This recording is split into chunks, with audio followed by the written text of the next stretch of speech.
Hello and welcome to another edition of Knife Chats Live. I almost can get that out without stumbling over it. Well, I stumbled over that part anyway. Any case, I'm here and you're not yet, but you will be soon, I hope. Um, I'm going to try and do this every Thursday, sometime around 8 o'clock Central. I know a lot of people in Europe can't see it at that time. I'm sorry about that. That's the way life is. This is when I can usually do it without interruption. So 8 o'clock Central Time, 8:30 Central Time, something like that. I will be doing Knife Chats Live. And it looks like I'm still alone, but that means a lot of people are going to miss a few things, and I'm sorry to hear that. But I'm going to start off with, oh, I don't know. I'll talk about a couple scout knives I got, I guess. That's where I'll start, and maybe someone will show up in the meantime. First, I'm going to talk about the Rough Rider Scout knife. I've talked about this before, but I think one of the reasons I really like the Rough Rider Scout knife is because of the weird can opener on it. Let's face it, today, for the most part, you don't need a Scout knife with a can opener. Most things do not require a can opener. But this can opener, the triangular blade, is just a really fantastic box cutter. So it's a nice secondary blade that can be used as a box cutter, which I kind of like and kind of dig. And then you have the other blades on here, which are totally cool blades. You know, you've got the punch blade. Now, some people don't need a punch blade. I use a punch blade quite often for a variety of reasons. And then the long cap lifter and screwdriver, or long screwdriver in the cap lifter. But that's why I really like the Rough Rider Scout knives, and I wish they would come out with more Rough Rider Scout knives. I doubt they will, but if they ever do, I will definitely be picking them up. But these knives are a heavy brute too. They're very heavy in the pocket, but they're worth it if you like Scout knives. Now, enough talking about that one. Let's talk about a couple I've never shown before. This is a Remington Scout knife. Now, this is one that was made by Camillus, and I believe the number on this is the R4 camp knife, and it's pretty cool. You've got a the main Spearmaster blade. You notice Remington etch on there, and another blade that it has on it is a sheepfoot blade, or I think they actually call it a coping, but it's really more of a sheepfoot blade.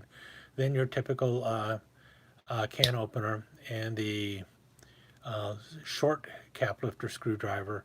But what makes this one really cool is that you've got a saw blade on the front of it there too.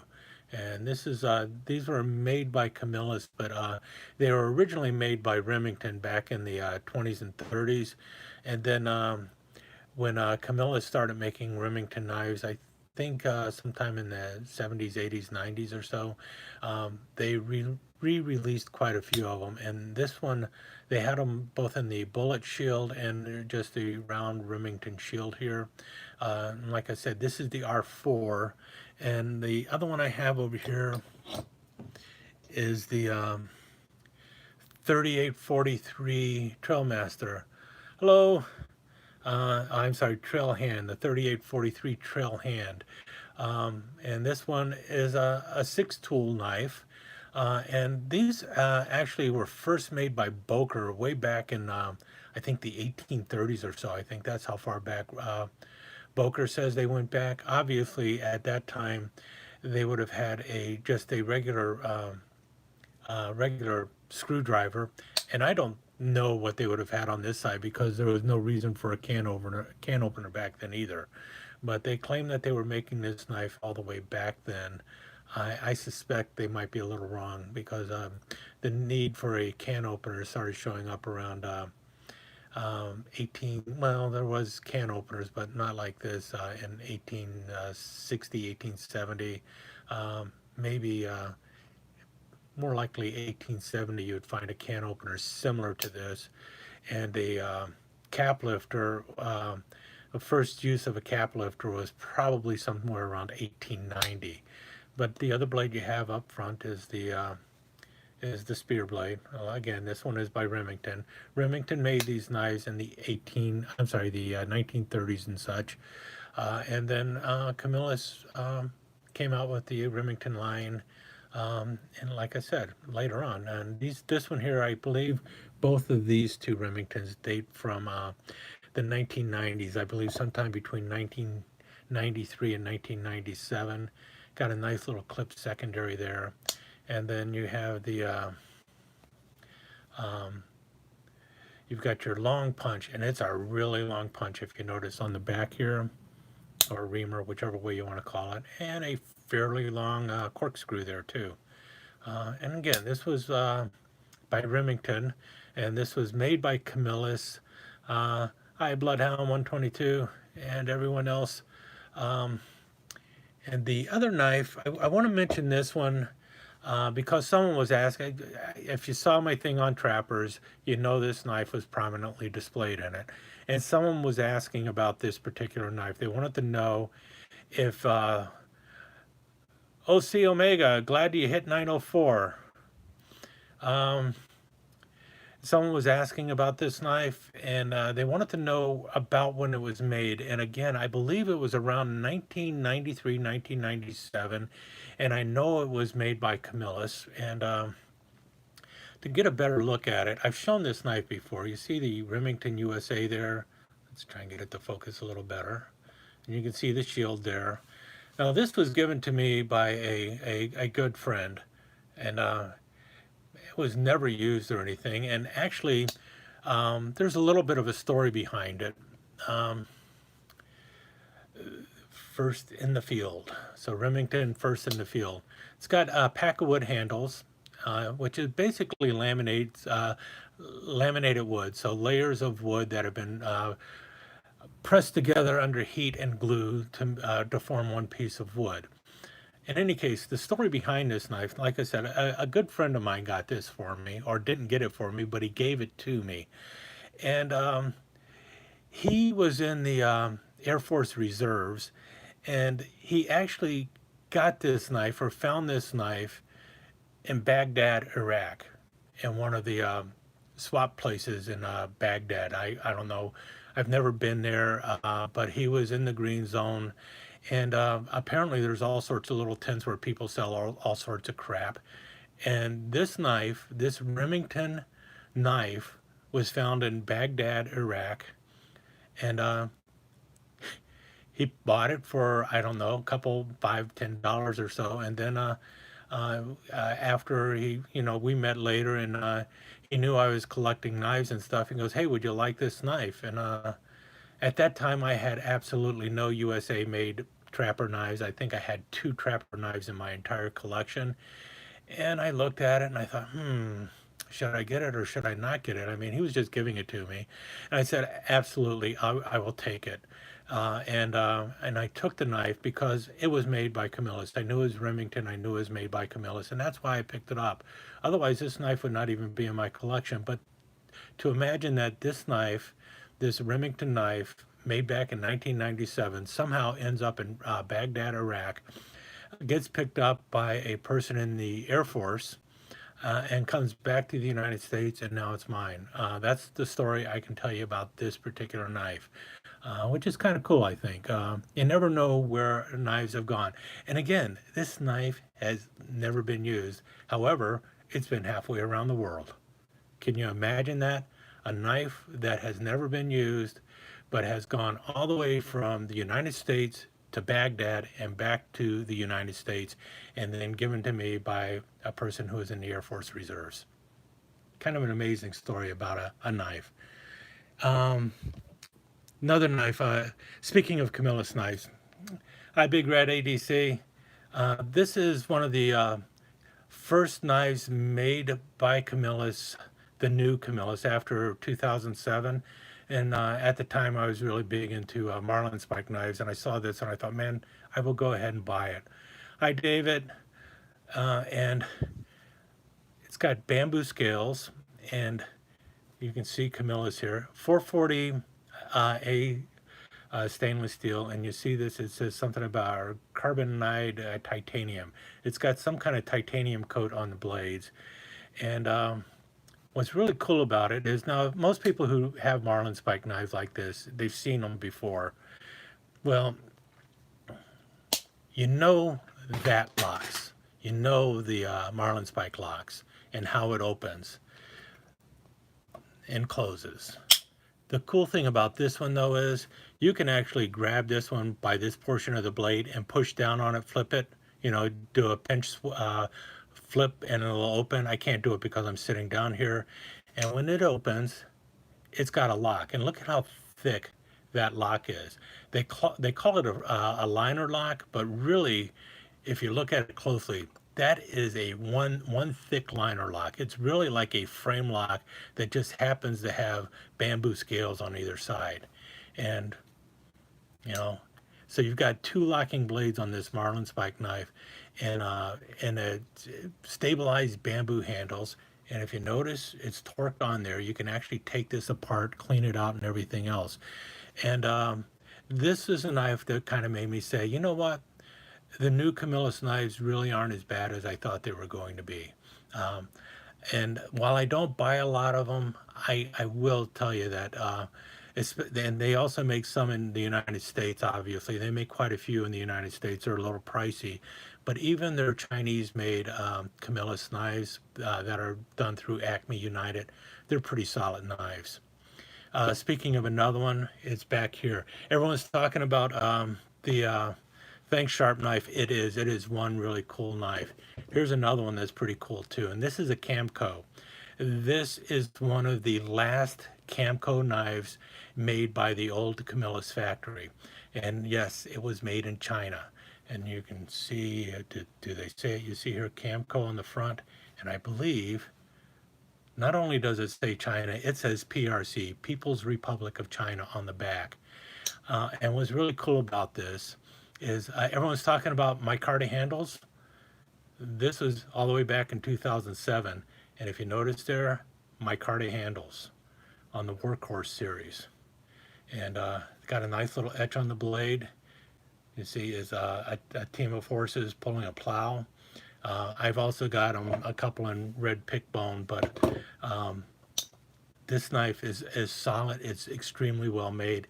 It's better than any other Camco knife that was being made in the United States at the time. It is just a solid, well-made knife. Everything is really great on it. Got your sheepfoot blade, your spade blade. Really terrific knife. If you can find these old Camco workhorses, I would recommend picking them up. You're going to pay a little bit more now. Back when these came out, I think this knife was going for like $16, $17. They're already going up into $30 range and stuff, partly because they are one of the last knives that was out of the old Camillus factory, even though they were made in China. So quality control was just fantastic. Another thing, you see the jar over here? This was originally going to be my trapper swear jar. I was going to throw a buck in there every time I said something naughty about trappers. I've changed my mind on that because I don't want to go broke. No, not really. I've got another plan for it. This is going to be a jar that every time one of my videos hits 200 in 24 hours, I'm going to take one of these dollar coins and I'm going to drop it in the jar. And when all the dollar coins are in the jar, I'm going to go and buy a knife and I'm going to do a giveaway. So this is my giveaway jar. I've already thrown $5 in there, and there's going to be a Knife Chat sticker that goes with it. I haven't picked up a knife yet, but I know my first giveaway is going to be a Case Sodbuster Jr. So once I get all of those in there, Case Sodbuster Jr. And the way it's going is, if one of my videos, when I release it, if it hits 200 views within the first day, and almost every video I do does hit 200 views in the first day, I will put $1 in the jar. If it hits 300 or more, I will put 2 coins in the jar. And once I put coins in the jar, I'm going to close the lid and it's going to stay there. And what I'm going to do is every week when I'm doing my Knife Chats live, I'll tell you how many coins are in the jar, and you'll also be able to see them drop, because there's basically about 30 coins here. If there's not, I'm going to count them up. I'm going to have 30 coins there. Once I get all 30 coins in the jar, I'm going to do a giveaway, and that's the way it's going to be. So basically, every 30 to 15 videos that I do, and I'm averaging about 3 videos a week, sometimes more than that. So, and if it hits 200 coins in the jar, 300 or more, 2 coins in the jar. That's the way it's going to go. And once I hit it all the way up, then, like I said, the first one's going to be a Sidebuster Junior. The second one, you'll see the knife in the jar along with the Knife Chats logo or sticker. Both of them will be in the jar. Once I get all the coins in the jar, the knife will go out to somebody. So, and then I'm not going to, you don't get the coins. The coins are mine. The jar is mine also, because this jar was actually a gift to my mother back in 1981 or 82. I was stationed in Bamberg, Germany. I got her this jar or this little beer stein and sent it to her. And this beer stein is made of a very good crystal and a nice pewter lid, and it's like a $50 beer stein. So you're not getting the beer stein, you're going to get the knife and the sticker. Okay, moving on to some other knives. Here's another knife with a little bit of a story to it. I think some people have probably seen these before. They do show up on eBay occasionally. I didn't get it on eBay. This is one of those Souvenir from India knives, and not necessarily sharp, and it shouldn't be sharp. But you can see here and over here, and it's got a wood handle, brass fittings, a wooden sheath, a brass throat, and then this blue felt on it. They probably sold in little souvenir stands in India, and they may still be selling them in India in little souvenir stands. But this one is different because basically this is a knife that my father bought in India when he was back in the Air Force, and he picked up this knife, I believe, in either 1958 or 1959. At the time, my aunt was babysitting me at the time, so she was actually a living babysitter with my mom at the time. My dad was actually stationed in Washington, D.C.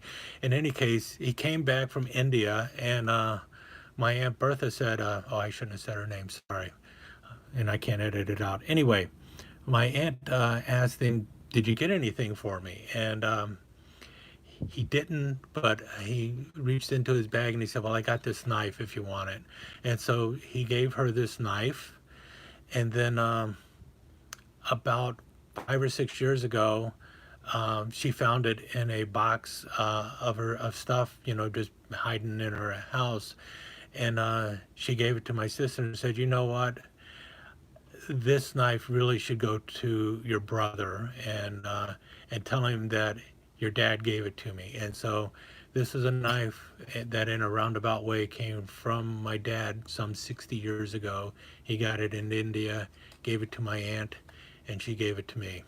And so that's the story behind this knife. So what's it worth? I see them go for like 25, 30 on eBay. I bet you can still pick them up in India for probably like $5. So is it worth a lot of money? Not really, but it's got a lot of sentimental value for me.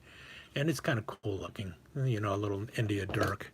What else do I have? Oh, something that came in this week. New old stock Camillus. Is this good steel? Well, it depends. If you see that blade there, how it's got a wobble there, that blade used to be bent about a 1/4 inch out, and I basically took it, tapped it with a hammer, until I could get it straight enough to go back into the sheath. So let's just say it's soft steel, and if it was a harder steel, I would have had a broken knife. But you know what?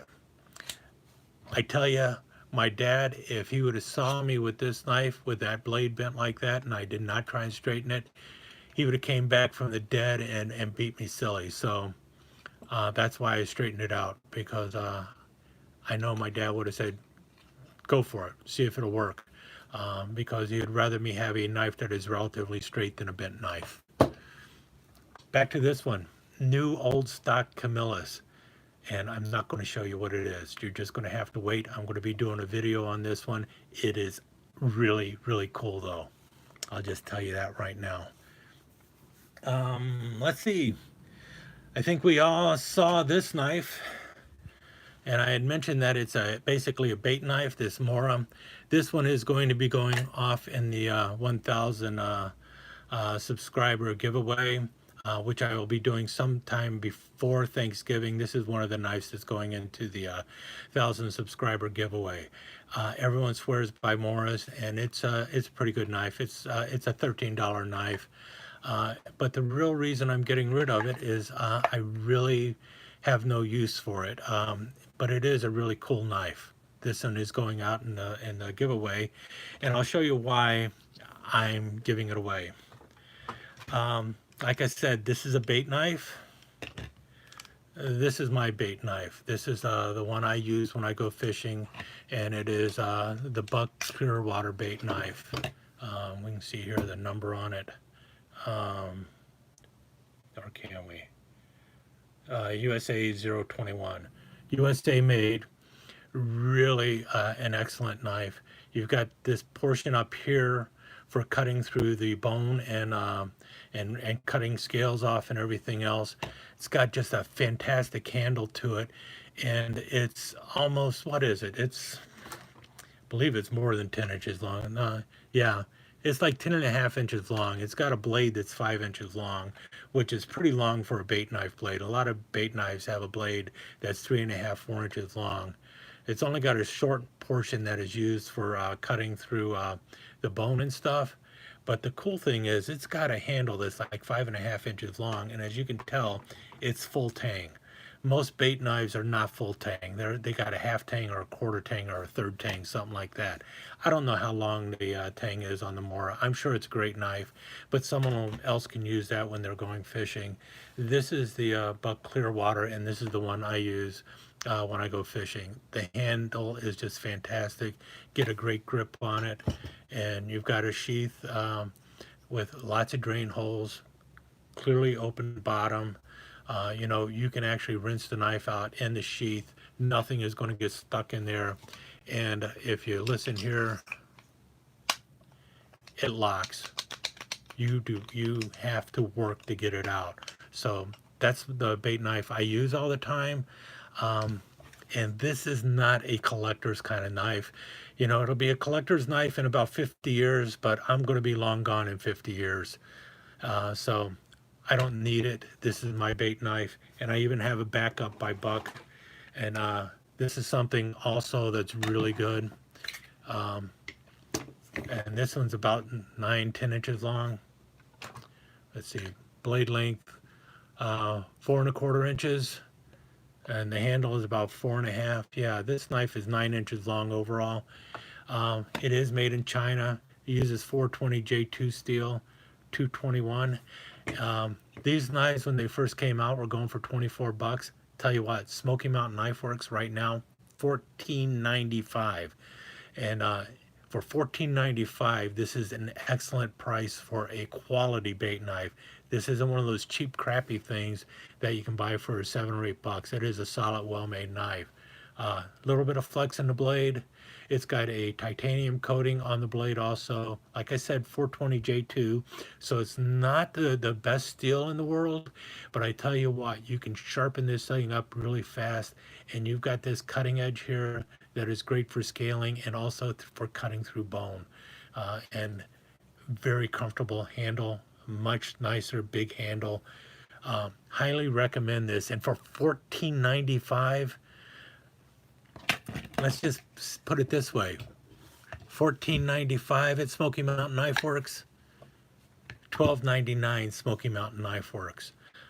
How good is the steel? I don't know. This is carbon steel. You're going to have to clean it.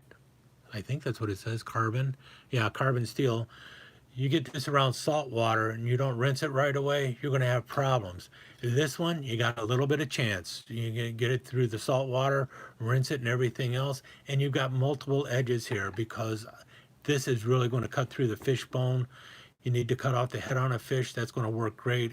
Cut off the scales and everything else. It's going to work great.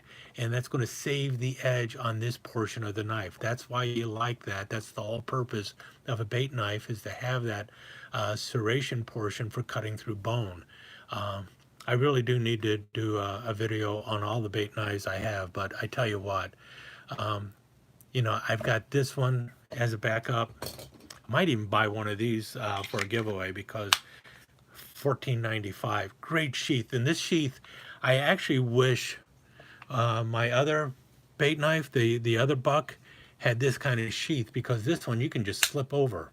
It slips right over. And that's one of the good things. Whoa, there we go. Let's knock everything over. That's what happens on live. This one also has the ability to just snap over, but notice how much more belt you can get over on this one. So that's better. This one, unfortunately, you just have to slide the belt through. But this is strapped onto my tackle gear, so it doesn't really matter too much. In any case, those are a few of the knives. Like I said, the Mora is going to be going out simply because I have no use for it, and I want somebody to get it who does have a use for it. I might also be giving away the Martine Martini, but I really like the handle on this one. This one feels good in the handle. The Mora doesn't feel as good in the handle. But I also don't have much need for this one, and that's why I will probably be giving it away, but it might be in a second giveaway. And the reason is anyone who's familiar with Martini, however you want to pronounce it, knows that they're the ones who make Rapala knives. And this is, I got this one. I got this one just a little bit before then, and this is their classic birch series, and this knife is just really great. And this is their Hunter, and I believe it's either their Hunter or their Skinner. And you see right there on the blade, despite it being by Rapala, J. Martini, Finland, and it's got a really nice profile on that blade. You got a little bit of a recurve there. Your classic Rapala handle there, which I do like.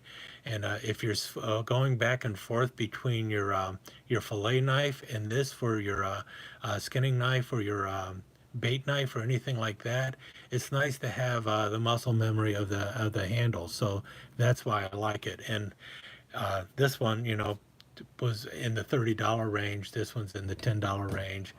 Nice leather sheath with this one also. Actually, I kind of like this sheath better, but I will live with this sheath, and the knife fits in there really well, which is really good with it. So that's probably why I will probably end up giving this one away too. But I'm not going to give two fixed blades away in the same giveaway. I just won't be doing that. So this will probably be the first one, this one later, and but that's not going to be part of this jar.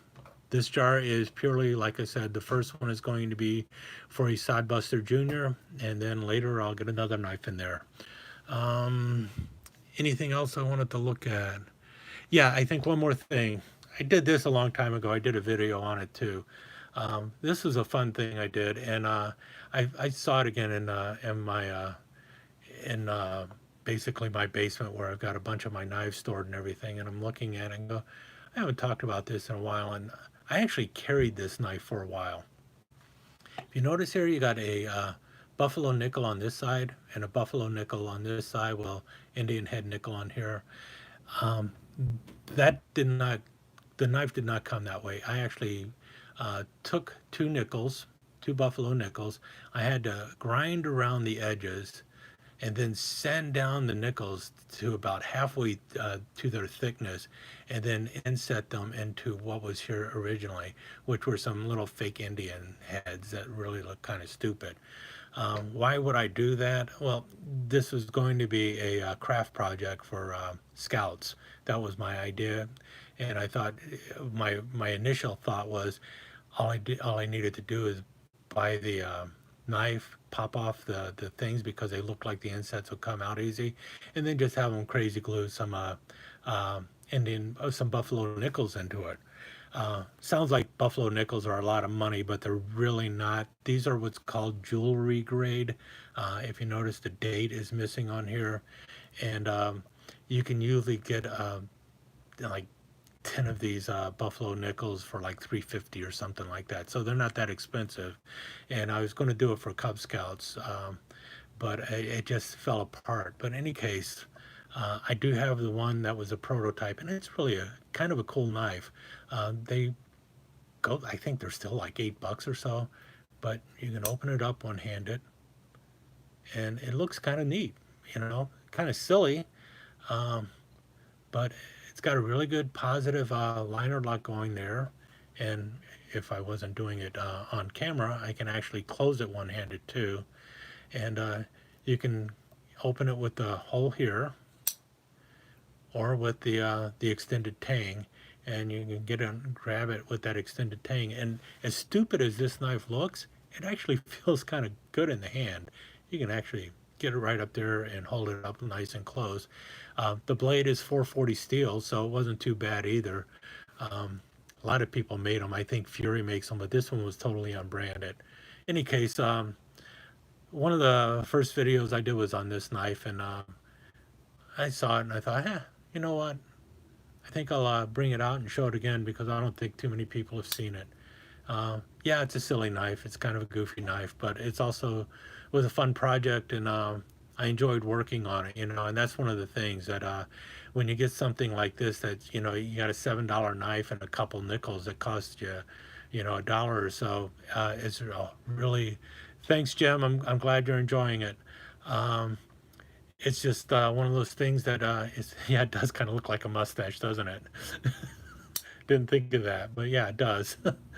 Any case, it's, if you're fiddling around playing with a knife and trying to do projects and stuff, $7 knife, a couple coins that cost maybe 50 cents. What's the harm? And that was the deal with that. Oh, do I have anything else to talk about or anything? How about a really, really crappy karambit that was just laying there? I was going to have to do something eventually on another one of those videos on is it worth it? The craptical to tacticals. Yeah, this one's going to be one of those. No, this isn't really worth it. But anyway, what else is there?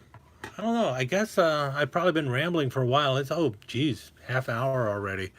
I think I am going to let you guys go. I've got to get to sleep and everything, and later on we'll be talking about things like fishtail stilettos and anything else that I happen to come up with. Until then, I will try and chat with you again next Thursday. And in the meantime, I do have a video that will be getting released this Sunday, and another one next Wednesday, and I'll probably have something else pop up in the meantime. Talk to you soon. Have a great evening, or morning, or afternoon, wherever you happen to be. Bye-bye.